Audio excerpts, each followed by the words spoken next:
Hello everyone, তোমরা সবাই কেমন আছো? আশা করছি ভালো আছো। আমার নতুন একটা ভিডিওর সাথে তোমাদের সবাইকে জানাই অনেক অনেক ভালোবাসা এবং অনেক অনেক ওয়েলকাম। আই হোপ আজকের ভিডিওটা দেখতে তোমাদের খুব খুব ভালো লাগবে। আর আজকে কোনো ব্লগ ভিডিও না, আজকে তোমাদের সামনে নিয়ে এসেছি একটা নিউ রেসিপি যদিও না, সিজনে এখন যেহেতু আমের সিজন, গরমকাল, সেই জন্য ভাবলাম চলো আমি তো বাড়িতে বানিয়ে খাই আর তোমাদের সাথেও শেয়ার করি আমের কেক, আর যেটা কিনা খুব মজাদার, খুব টেস্টি একটা খাবার। আর তোমরা কে কে বানিয়েছো অবশ্যই জানিও। আর আমার ভিডিওটা দেখতে থাকো প্রথম থেকে লাস্ট পর্যন্ত। আশা করছি তোমরাও বানিয়ে খেতে পারবে, খুব সহজেই তোমাদেরকে দেখাবো কিভাবে বানিয়েছি। আর অনেক টেস্টি হয়েছিল, তোমরাও একবার অবশ্যই ভিডিওটা স্কিপ না করে দেখো। আমের দেখো পাল্প বের করে নিয়েছি, এখানে নিয়েছি সাদা তেল 1 কাপের থেকে একটু কম, 2 কাপ ময়দা নিয়েছি, আর 2 কাপ মতো চিনি নিয়েছিলাম। ওটা চিনির পাউডার নিয়েছিলাম আর কি, চিনি মিক্সিতে গুঁড়ো করে নিয়েছিলাম। আর আমের পাল্পের মধ্যে এখন দিয়ে দিলাম তেল। আর চা খাওয়ার যে কাপ হয় ওই কাপে কিন্তু আমি সব কিছু মাপ করে নিয়েছি, সবটাই তোমাদেরকে ডিটেলসে আমি বলে দিচ্ছি। আর একটু সামান্য পরিমাণে লবণ দিলাম, যেহেতু মিষ্টি জিনিসে একটু লবণ না দিলে ভালো লাগে না, সেই জন্য। আর ওই চায়ের কাপের মেপেই কিন্তু 3 কাপের মতন 2 কাপের মতন আমি চিনির গুঁড়ো করেছিলাম। 2 কাপের থেকে একটু কম ইউজ করলাম, তোমরা দেখতেই তো পেলে। আর এখন দেব বেকিং পাউডার আর বেকিং সোডা।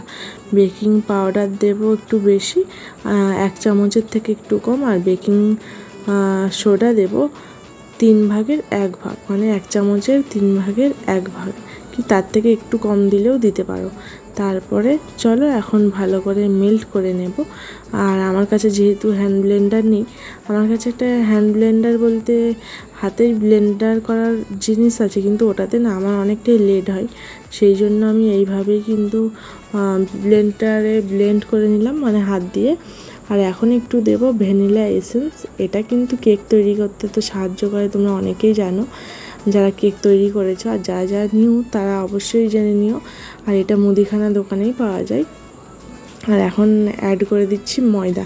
আর আমি কিন্তু 2 কাপ মতো ময়দা নিয়েছিলাম, চায়ের কাপের 2 কাপের মতো। সাইডে দেখো কাপটা কিন্তু দেখা যাচ্ছে, তোমরা এইভাবে কিন্তু বানাতেই পারো। আর 2 কাপ ময়দা পুরোটাই কিন্তু দিয়ে দিলাম। আর আমের পাল্প অনুযায়ী এটা নিয়েছিলাম, তোমরা পুরোটা আমের পাল্প দিয়ে নাই করতে পারো, একটু হয়তো দুধ অ্যাড করলেও করতে পারো, কিন্তু আমি পুরোটাই আমের পাল্প দিয়েই করেছিলাম। আর দেখো এদিকে অনেকক্ষণ লাস্টের দিকে 15-20 মিনিট মতো ফেটিয়ে নিয়েছিলাম, আর তারপরে একটু রেস্টের জন্য রেখে দিয়েছি ওদিকে।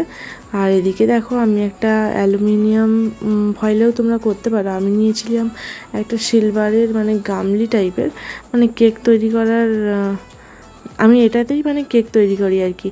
তোমরা চাইলে কেক তৈরি করার যে এগুলো পাওয়া যায় না, ওগুলোর নাম ঠিক মনে পড়ছে না এই মুহূর্তে, ওইগুলোও নিতে পারো। অ্যালুমিনিয়াম ফয়েল, মানে অ্যালুমিনিয়ামের যে বক্সগুলো হয় ওইগুলোর মধ্যেও বানাতে পারো। আর একটু সাদা তেল দিয়ে দিলাম, ব্রাশ করলাম। আর তারপরে উপর থেকে তোমরা পেপারও দিতে পারো, কলা পাতাও দিতে পারো, আবার অনেকে ময়দা ছিটিয়ে দেয়। আর আমি তো হালকা করে পেপার দিয়ে দিলাম।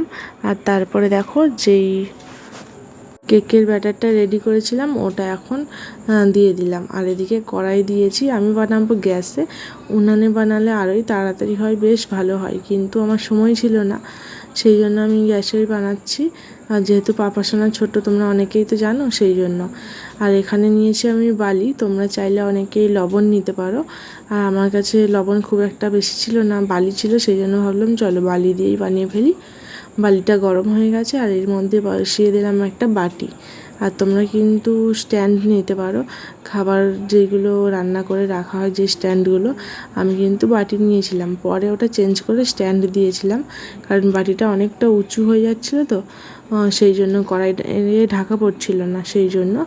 আর দেখো এখন ব্যাটারটা কিন্তু আমি ভালো করে রেডি করে বসিয়ে দিয়েছি, আর উপর থেকে ঢেকে দিয়েছি।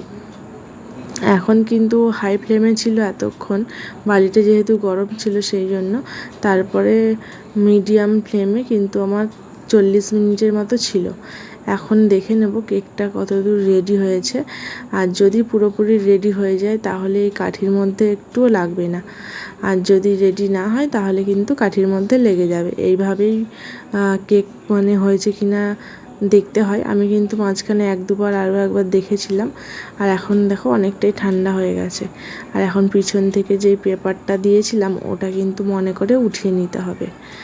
আর তারপরেই ব্যাস কেটে সার্ভ করতে হবে কেক। চলো এটাকে উঠিয়ে নিই। আর দেখো পিছনে কিন্তু একটুকুই মানে জ্বলে যায়নি আর কি, বেশ সুন্দর হয়েছিল আর খেতেও ভীষণ টেস্ট হয়েছিল। চলো তোমাদেরকে কেটে তো অবশ্যই দেখাবো, তাই না? আর ম্যাঙ্গো কেক কারা কারা বানাচ্ছো এই সিজনে অবশ্যই জানিও। খেতেও ভীষণ টেস্টি হয়েছিল, দেখতেও ভীষণ টেস্ট হয়েছিল। আর আমি এখানে কাজু বাদাম অ্যাড করবো ভেবেছিলাম, কিন্তু না আমি ভুলে গেছিলাম। আর তোমরা চাইলে কাজু কিশমিশ অ্যাড করতেই পারো। চলো আমি এখন কেটে নিই আর খেয়ে নিই। আর তোমরা যারা যারা খাবে অবশ্যই চলে এসো।